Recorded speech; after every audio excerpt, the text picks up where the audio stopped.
Assalamualaikum warahmatullahi wabarakatuh. Selamat datang kembali di channel Sinalearn. Pada video kali ini, kita akan membahas salah satu tes untuk TKD BUMN, yaitu tes core value atau biasa kita sebut dengan akhlak. Nah, untuk sekedar teman-teman ketahui apa sih core value atau tes akhlak ini? Core value atau tes akhlak ini merupakan salah satu tes untuk melihat nilai-nilai utama dari SDM BUMN itu, yang mana ini akan menjadi identitas dan perekat budaya kerja yang tujuannya itu untuk mendukung peningkatan kinerja secara berkelanjutan tentunya. Nah, terus apa sih core value atau akhlak ini? Nah, jadi pada tes core value atau akhlak ini itu terdiri dari komponen akhlak itu. Yang mana A di sini berkaitan dengan amanah, yang mana amanah ini memegang teguh kepercayaan yang diberikan. Kemudian ada K, yaitu kompeten, yang mana kompeten ini terus belajar dan mengembangkan kapabilitas. Kemudian H, yaitu harmonis, yang mana ini merupakan saling peduli dan menghargai perbedaan. Kemudian ada L, yaitu loyal, yang mana ini berdedikasi dan mengutamakan kepentingan bangsa dan negara. Kemudian ada adaptif, yang mana di sini kita sebagai calon karyawan BUMN harus bisa terus berinovasi dan antusias dalam menggerakkan ataupun menghadapi sebuah perubahan. Kemudian ada K lagi, yaitu kolaboratif, yang mana di sini membangun kerjasama yang sinergis antar sama karyawan. Oke, kita lanjut. Nah, adapun kata kunci yang perlu kita perhatikan untuk mengerjakan soal akhlak ini, yang pertama itu ada amanah, yang mana di sini ada integritas, tulus, konsisten, kemudian dapat dipercaya, jujur, dan disiplin. Nah, di sini ada beberapa paduan perilaku yang perlu kita perhatikan untuk menjawab soal amanah ini, yang tentunya dari soal itu menunjukkan bahwa dia itu bisa memenuhi janji dan juga komitmen. Kemudian bertanggung jawab atas tugas yang diberikan dari atasan. Kemudian berpegang teguh kepada nilai moral dan juga etika. Kemudian juga bisa antara perilaku dan tindakan itu harusnya selaras dengan apa yang telah dikatakan oleh si karyawan ini. Kemudian bisa menjadi seseorang yang tentunya dapat dipercaya dan bertanggung jawab. Nah, itu tadi terkait dari amanah. Jadi intinya kita perlu ingat ini aja. Integritas, tulus, konsisten, dapat dipercaya, jujur, dan disiplin. Itu untuk menjawab soal terkait dengan amanah ini. Kemudian ada kompeten, ya. Kompeten ini tentunya dia kata kuncinya yang perlu teman-teman ingat itu adalah kinerja terbaik, kemudian profesional, kemudian sukses, keberhasilannya, kemudian excellent, smart, dan juga unggul. Nah, jadi yang perlu kita perhatikan dari kompeten ini adalah ini. Kata kuncinya seperti ini ya.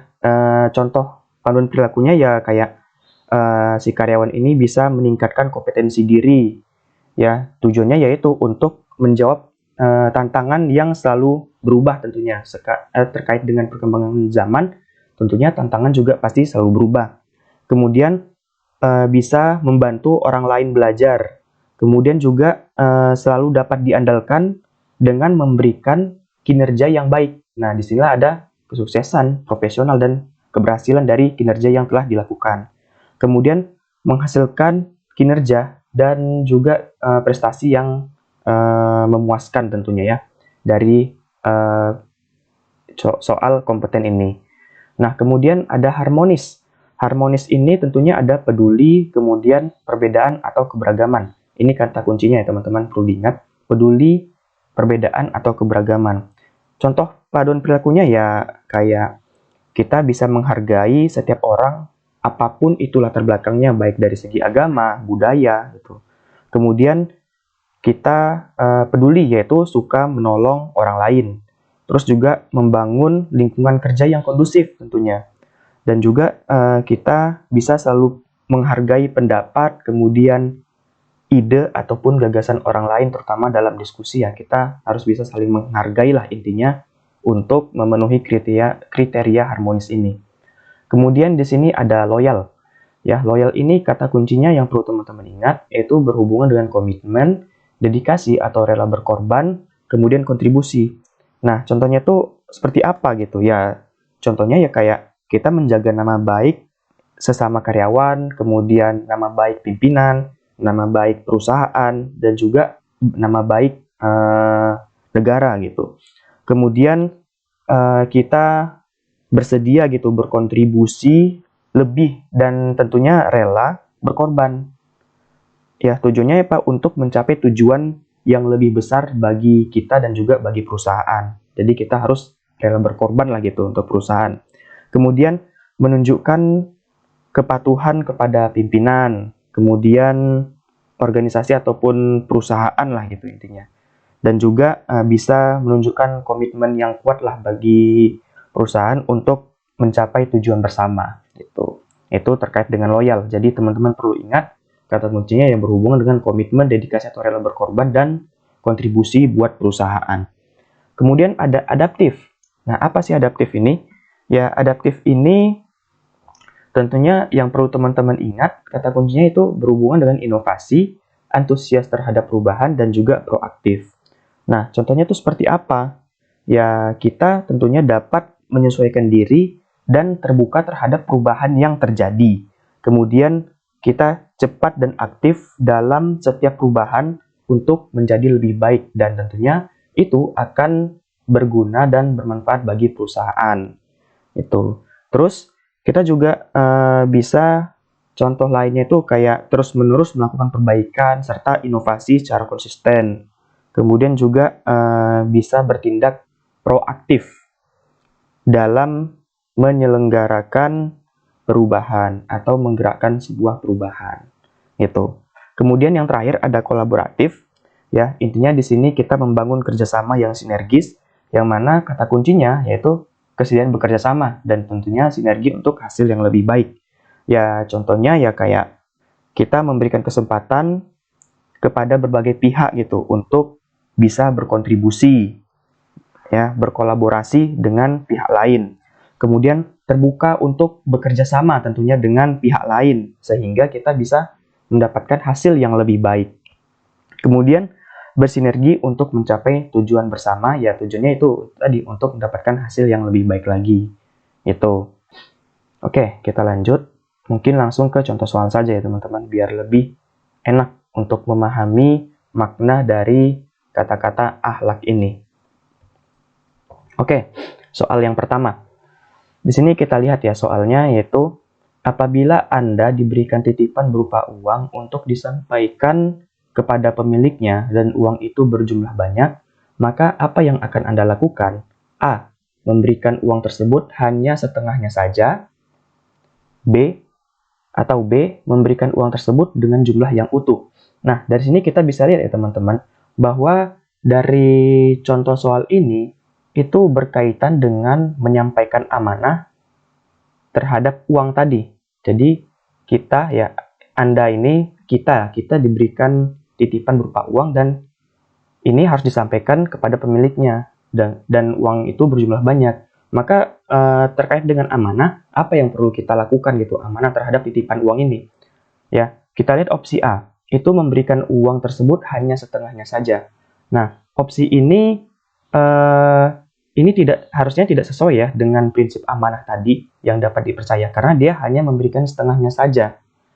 Itu, maka ini nggak termasuk dari prinsip amanah tadi. Nah, kemudian yang B, memberikan uang tersebut dengan jumlah yang utuh. Nah, ini baru bisa kita sebut dengan amanah karena dia dapat titipan uang dalam jumlah yang banyak dan harusnya dia juga memberikan uang tersebut dalam jumlah yang banyak dan jumlah yang sama dengan yang dititipkan tadi. Itu, maka jawabannya harusnya itu adalah yang B. Yang B. Nah, itu. Oke, kita lanjut ke soal berikutnya. Nah, ini soal berikutnya, yaitu saat Anda diberitahu sesuatu yang tidak semua orang diberitahu sesuatu tersebut. Namun, teman-teman Anda meminta Anda untuk memberitahu sesuatu tersebut. Maka, apa yang akan Anda lakukan? Tuh ya.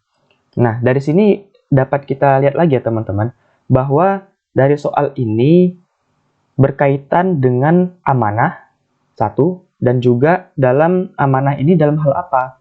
Dalam hal bersosialisasi. Ya, karena kita diberitahu suatu informasi gitu, diberitahu sesuatu, dan juga informasi itu tidak semua orang diberitahu.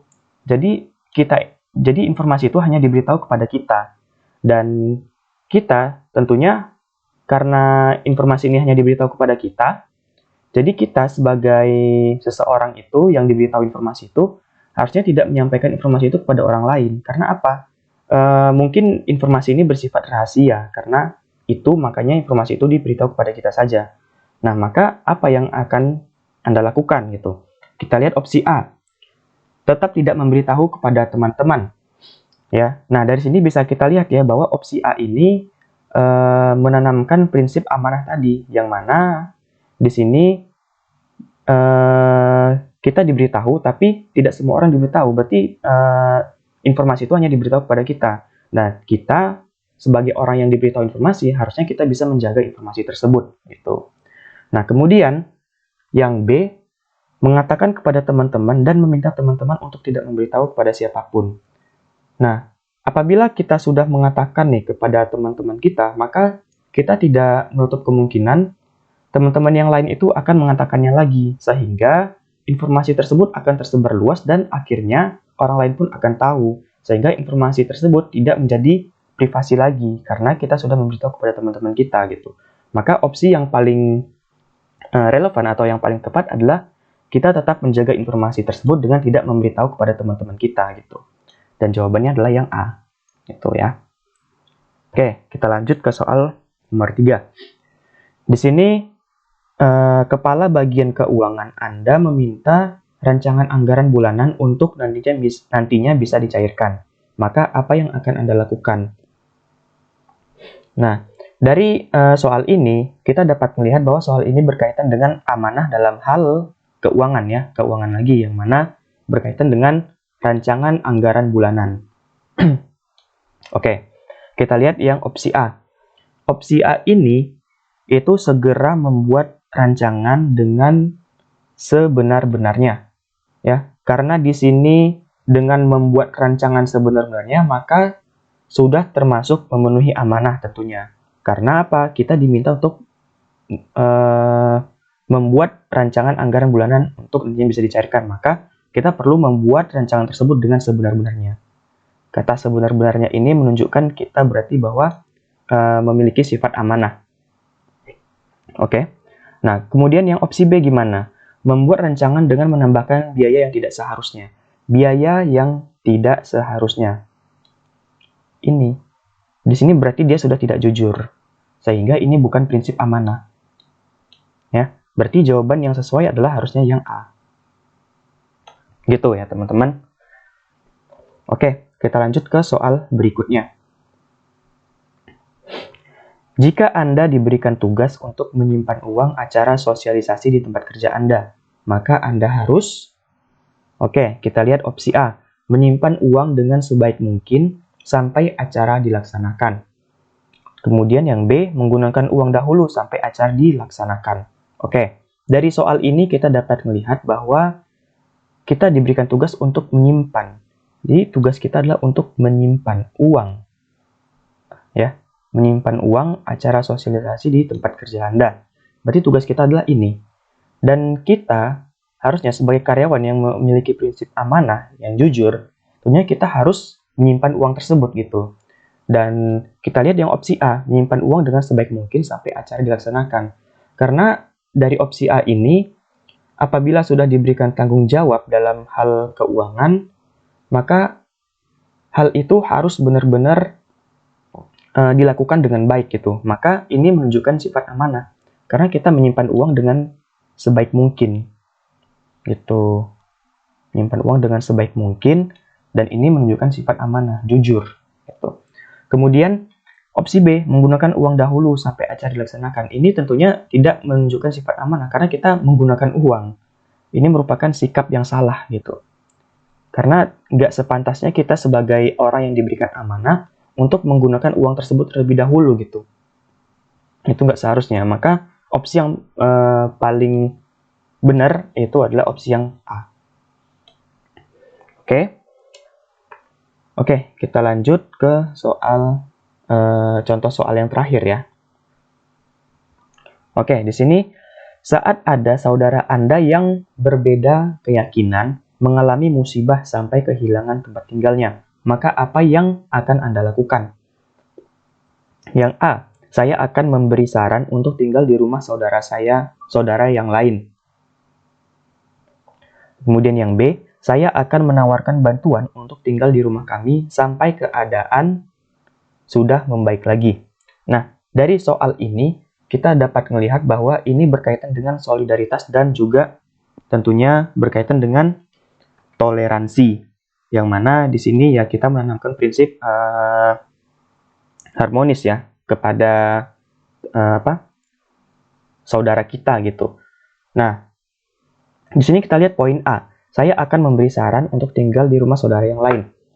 Ya, dari poin A ini dapat kita lihat bahwa dengan menawarkan untuk tinggal di rumah saudara yang lain, belum tentu saudara kita yang lain itu menyetujui, belum tentu menyetujui, ya. Dengan kita memberikan saran ini, belum tentu saudara kita yang lain itu menyetujui, gitu.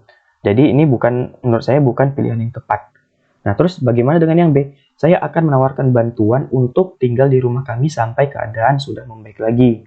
Nah, ini bisa menjadi pilihan yang lebih baik. Karena apa? Dengan menawarkan bantuan untuk tinggal di rumah kita sampai keadaan membaik, maka kita sudah menerapkan sikap solidaritas dan juga toleransi. Itu teman-teman. Jadi, jawaban yang paling tepat adalah yang B.